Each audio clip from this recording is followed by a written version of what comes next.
Chris Young, back to keep us company. You've had a very eventful, we're almost halfway through 2025, but very eventful for you already with this new record deal. It's so wild to think that we're almost halfway through the year. Isn't it nuts? Well, I thought that the end of this year was going to be, my deal with Sony was at an end, and I got to be a free agent. I sort of got to. I'm a huge sports nut, so I've told everybody I was like, I got to play free agent for the first time, and I totally ruined it by going and meeting with people that I immediately fell in love with, and I signed. And had to cancel all the other interviews. You didn't even get to do the full free No, I agent didn't do thing, that. but I didn't do the lap. I just I met with Black River and fell in love with everybody that's there. A lot of them I know, some of them from Sony previously that I'd worked with over the years, and it was just the right fit. And I immediately was like, "This is where I'm supposed to land." yeah. And I said that walking out of the meeting. We took a 3-hour meeting, and I don't do 3-hour meetings. No. I don't.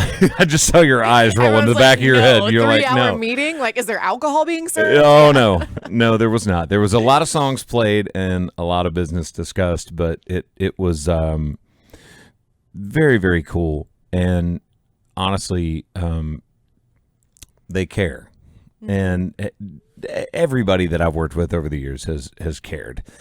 But, when it's time for you to make a move or make a decision where you change a lot of things that you've done in the past, sometimes it's difficult. And then sometimes you trip and fall into a great situation like I'm in. Mm-hmm. We ended up setting a record for my first week with stations that added the song and started playing the song. And I've been around for quite a while. I signed my record deal when I was 20. That's so wild.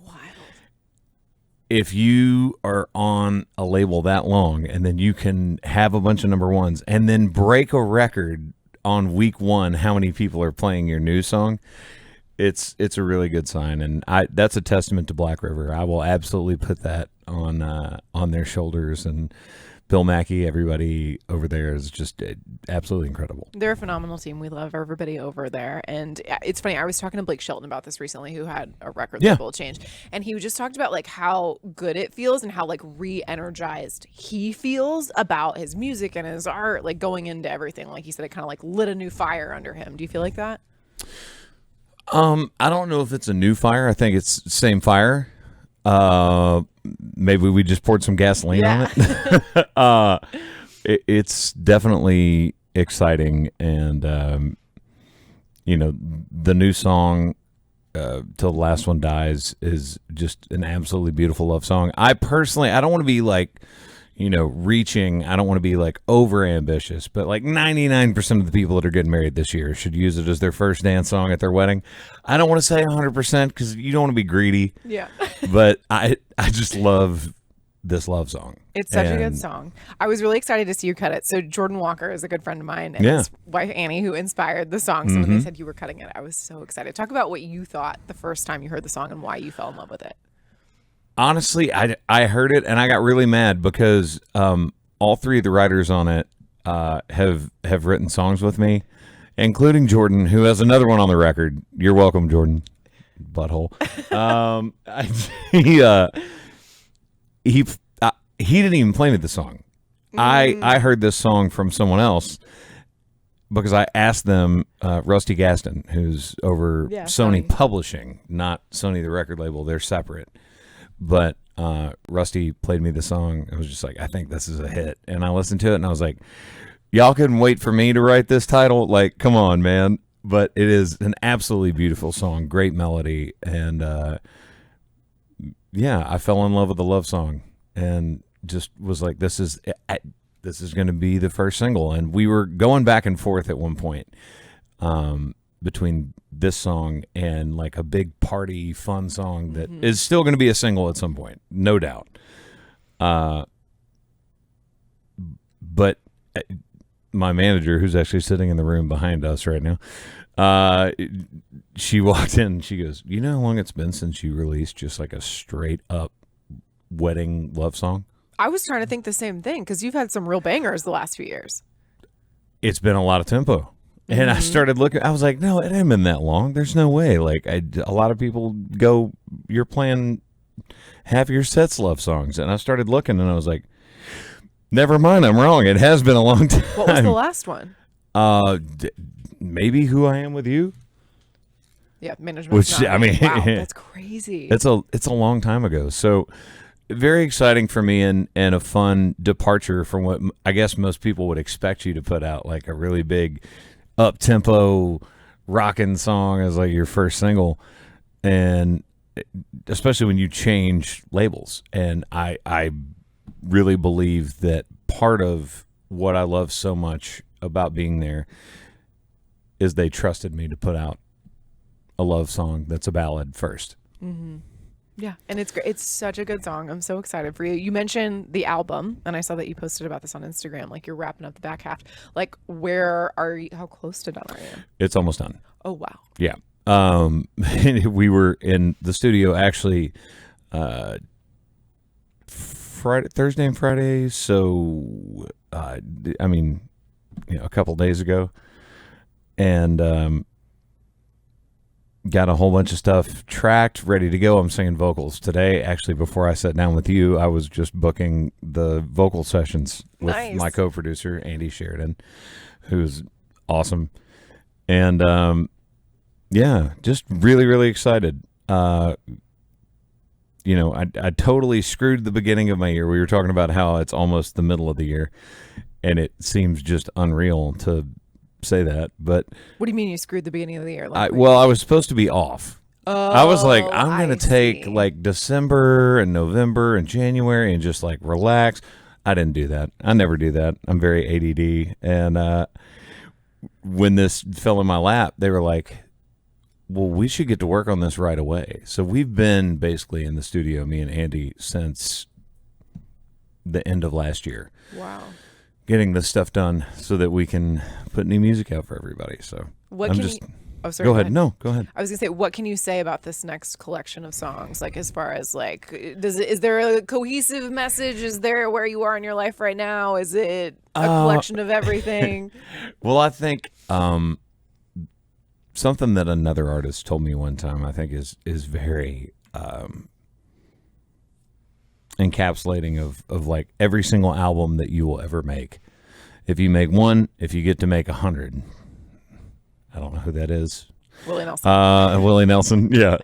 But it's a snapshot of where you are in time as an artist. What you feel, what resonates with you, what you've written, what you find. What are those things for you? I don't know. I think this is really just about having a whole lot of freedom and the ability to, if I want to do a song where I've just got steel guitar all over it, that's totally fine. If I want to do something where I'm standing in the studio with two of my good friends, which we did 3 days ago from the time we were recording this, me stomping with a mic set up next to our feet to get part of a track that we want, like a stomp clap thing, and all of us just like laughing, telling jokes and goofing off. That's totally okay. Yeah. You get to just make art. It's never perfect. It's always abandoned, but you work as hard on it as you possibly can. That's exciting. I feel like you're like in such a good place with this album, and I was thinking about how it'll be. You mentioned, if you make 100 albums, this will be your 10th studio album, right? So technically the Christmas albums probably, or something, right? Yeah, I think if you use the Christmas album, I think that then it makes it 9, and this will be 10. Yeah. Okay. Got it. Yeah, I think that's where we're at. Everybody's got the math on that is different for everyone, but still, if you go on the internet, it depending on where you look at it, it says I've got 12 number ones or 16. I've got 14, but again, exactly. it's just one of those things. The internet never gets that right. Well, it also never gets old, by the way. It also never gets old having songs that people love and that I get to hear just randomly places playing. That's the most exciting part, is when you'll be on the lake and there's like a boat going by you and they're playing something that you're on, and you just kind of sit there and like geek out for a second. So This being 10th studio album, and also like talking about how you signed your record deal when you were 20. Like, what do you think you at 20 thinks about you getting ready to put out your 10th album? Like, I can't say the word, but full of it. That's the polite way to put it. I don't think I would have believed that I would have been able to accomplish half the things that I've been lucky enough to do, and that's 100% due to everybody that's chosen to listen to my music and chosen to love it and chosen to go to shows. So pretty grateful. for sure.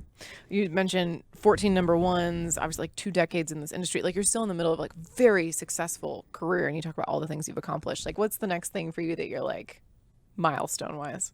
Just one more step forward. I think for me, that's the biggest thing. I believe you can sort of will things into existence, but you can't ever pick your timing. That's for sure. So sometimes when you try to force something to exist, like in the next 6 months, I'm going to do blank. Maybe it happens a year and a half from then. Mm-hmm. You never know. So just one foot in front of the other, and continuing to work hard in the studio with friends, and I'll take what I can get. For sure. You're celebrating a big birthday in June. I am. Your 40th. Do you have any big plans? Like, that's usually everybody, sets something up. So I actually told a lot of people, I was like, I just sort of want to go hang with my friends. So I'm going to go somewhere for my birthday this year, but it's not going to be like a huge deal. It's just going to be something fun and get some hang time with my friends. That'll be great. I've actually got like a group of my friends. There's about 10 of us, and we nicknamed ourselves Ohana because Ohana means family. Oh, it's from Lilo and Stitch. Yes. Like it's a whole thing. And all of us are very different. We all live like all over the country. I'm the godfather to a buddy of mine's kid who lives in California, and he's a part of this group. And I was talking to him last night on the phone about playing video games. Like all of us have like completely different things, but we've all sort of come together, and that's my really close group of friends.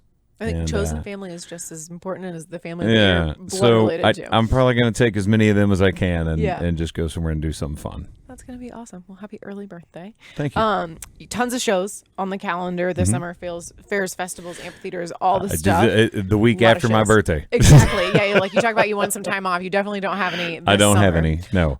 What does day of show look like for you? Like, everybody's got like some people are like religious with their routines. Some people it's something different every day. Do you have stuff that you do with a band before you go on stage? Like, oh man. I would say for me, day of show is like obviously sound check, like maybe get out and see something local, try and find a gym, or in the unfortunate case where there's not one, there are kettlebells under the bus. So we decide if we want to do that or not day of. Mm-hmm.